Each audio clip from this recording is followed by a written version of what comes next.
حضرت یوسف علیہ السلام کا خواب اور بھائیوں کی حسد۔ حضرت یعقوب علیہ السلام کے 12 بیٹے تھے، جن میں حضرت یوسف علیہ السلام اور ان کے چھوٹے بھائی بنیامین ایک ہی ماں سے تھے۔ حضرت یوسف علیہ السلام بہت خوبصورت، نیک اور اپنے والد حضرت یعقوب علیہ السلام کے بہت لاڈلے تھے۔ ایک رات حضرت یوسف علیہ السلام نے ایک خواب دیکھا کہ 11 ستارے، سورج اور چاند انہیں سجدہ کر رہے ہیں۔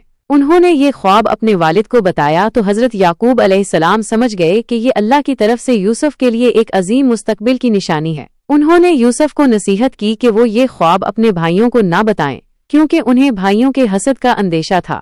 لیکن ان کے سوتیلے بھائی پہلے ہی یوسف اور بنیامین سے حسد کرتے تھے کہ ان کے والد ان دونوں سے زیادہ محبت کرتے ہیں۔ اس خواب کے بعد ان کی حسد اور بڑھ گئی۔ انہوں نے یوسف سے چھٹکارا پانے کی سازش کی تاکہ ان کے والد کی پوری توجہ صرف انہی پر رہے۔ کنویں میں پھینکنا اور مصر کی طرف سفر۔ ایک دن بھائیوں نے حضرت یعقوب علیہ السلام سے اجازت طلب کی کہ وہ یوسف کو اپنے ساتھ صحرا میں کھیلنے کے لیے لے جائیں۔ حضرت یعقوب علیہ السلام ہچکچائے کیونکہ انہیں یوسف کے بارے میں فکر تھی، تاہم بھائیوں نے انہیں یقین دلایا کہ وہ یوسف کا خیال رکھیں گے۔ جب وہ گھر سے دور چلے گئے تو بھائیوں نے اپنی سازش پر عمل کیا اور یوسف کو ایک گہرے کنویں میں پھینک دیا۔ پھر انہوں نے ایک بکری ذبح کی، اس کا خون یوسف کی قمیص پر لگایا اور روتے ہوئے اپنے والد کے پاس آئے اور کہا کہ یوسف کو بھیڑیا کھا گیا۔ حضرت یعقوب علیہ السلام نے ان کی بات پر یقین نہیں کیا کیونکہ قمیص پھٹی ہوئی نہیں تھی اور وہ سمجھ گئے کہ یہ ایک جھوٹ ہے، لیکن وہ صرف صبر کر سکتے تھے اور اللہ سے مدد مانگ سکتے تھے۔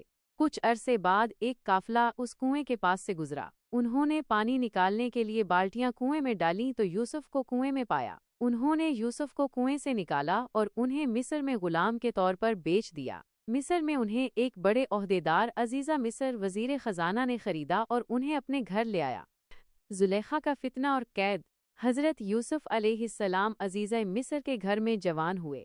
وہ اپنی خوبصورتی، عقل اور نیک سیرت کی وجہ سے مشہور ہو گئے۔ عزیزہ مصر کی بیوی زلیخا یوسف کی خوبصورتی پر فریفتہ ہو گئی اور انہیں اپنی طرف مائل کرنے کی کوشش کی۔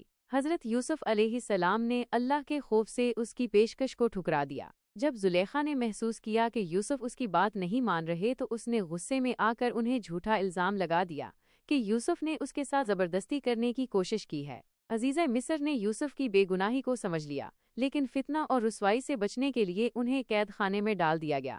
قید خانے میں بھی حضرت یوسف علیہ السلام نے اپنی نیک سیرت کا مظاہرہ کیا اور قیدیوں میں مقبول ہو گئے۔ اللہ تعالیٰ نے انہیں خوابوں کی تعبیر کا علم عطا فرمایا تھا۔ انہوں نے 2 قیدیوں کے خوابوں کی صحیح تعبیر بتائی، جن میں سے ایک کو رہا کیا جانا تھا اور دوسرے کو پھانسی دی جانی تھی۔ یوسف نے رہا ہونے والے قیدی سے کہا کہ وہ بادشاہ کے سامنے ان کا ذکر کرے، لیکن وہ قیدی بھول گیا اور یوسف کئی سال تک قید میں رہے۔ بادشاہ کا خواب اور یوسف کا رہائی۔ ایک دن مصر کے بادشاہ نے ایک عجیب خواب دیکھا جس کی تعبیر کوئی نہ بتا سکا۔ رہا ہونے والے قیدی کو اس وقت یوسف کی یاد آئی اور اس نے بادشاہ کو یوسف کے بارے میں بتایا۔ بادشاہ نے یوسف کو بلوایا۔ یوسف نے بادشاہ کے خواب کی تعبیر بتائی کہ 7 موٹی گائیں 7 پتلی گائیں کھا رہی ہیں۔ اس کا مطلب یہ ہے کہ 7 سال خوشحالی کے ہوں گے، جس کے بعد 7 سال قحط کے ہوں گے۔ انہوں نے بادشاہ کو یہ بھی مشورہ دیا کہ خوشحالی کے سالوں میں اناج ذخیرہ کیا جائے تاکہ قحط کے سالوں میں عوام کو مشکل نہ ہو۔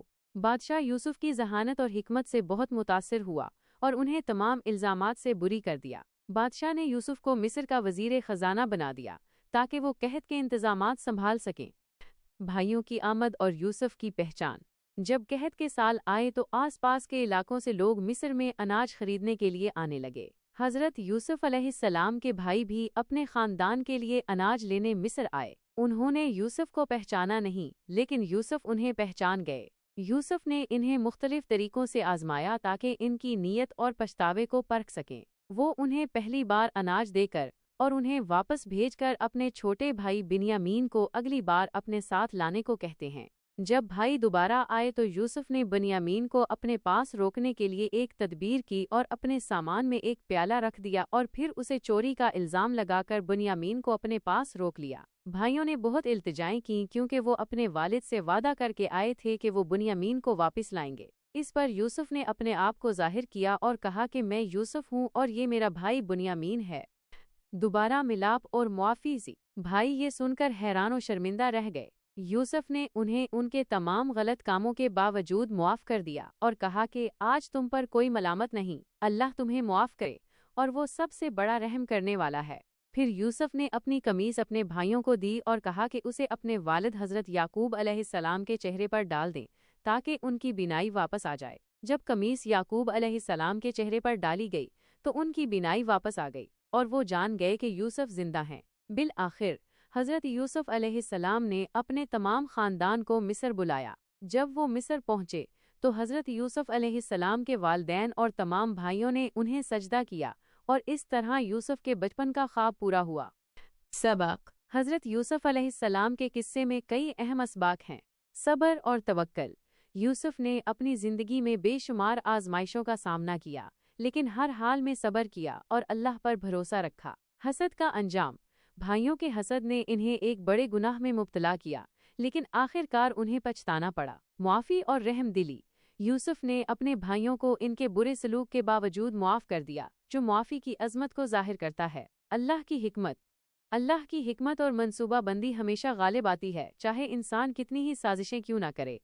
یہ قصہ مسلمانوں کے لیے ایک لازوال مثال ہے کہ کس طرح مشکلات میں بھی اللہ پر یقین رکھا جائے اور نیک اعمال سے کامیابی حاصل کی جائے۔